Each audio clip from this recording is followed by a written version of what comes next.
পরিমিতির একটি খুব গুরুত্বপূর্ণ কনসেপ্ট নিয়ে আজকে তোমাদের সঙ্গে ডিসকাস করব। বলছে যদি একটি আয়তঘনকে তিনটি সংলগ্ন তলের ক্ষেত্রফল যথাক্রমে X comma Y comma Z হয়, তবে ওই আয়তঘনকটির আয়তন হবে root over of X into Y into Z. এবার প্রশ্ন হচ্ছে যে সংলগ্ন তল মানে কি?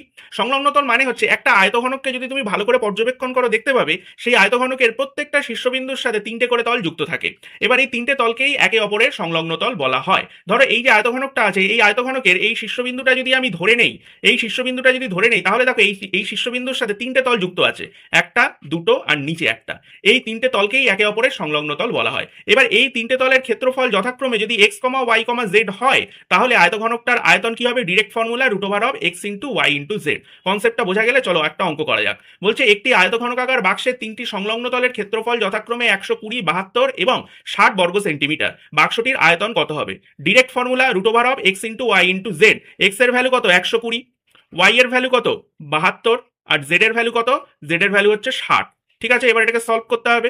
এবার দেখো 120-র মধ্যে কি আছে? 60 ইন্টু 2, তাহলে এখানে একটা 60, এখানে একটা 60, যদি বাইরে আসে একটা 60 বাইরে আসবে।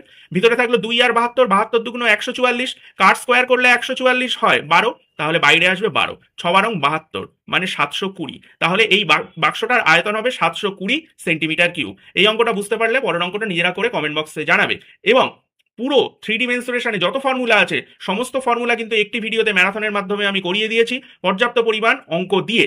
যারা এখনো পর্যন্ত ভিডিওটা দেখোনি অবশ্যই কিন্তু ভিডিওটা ভিজিট করো। এই শর্টসের নিচে কিন্তু আমি ভিডিওটা দিয়ে দিয়েছি। এছাড়াও ডিসক্রিপশন বক্সে কিন্তু আমার অন্যান্য ম্যারাথনের লিঙ্কও দেওয়া আছে, সেগুলোও কিন্তু তোমরা অবশ্যই দেখবে।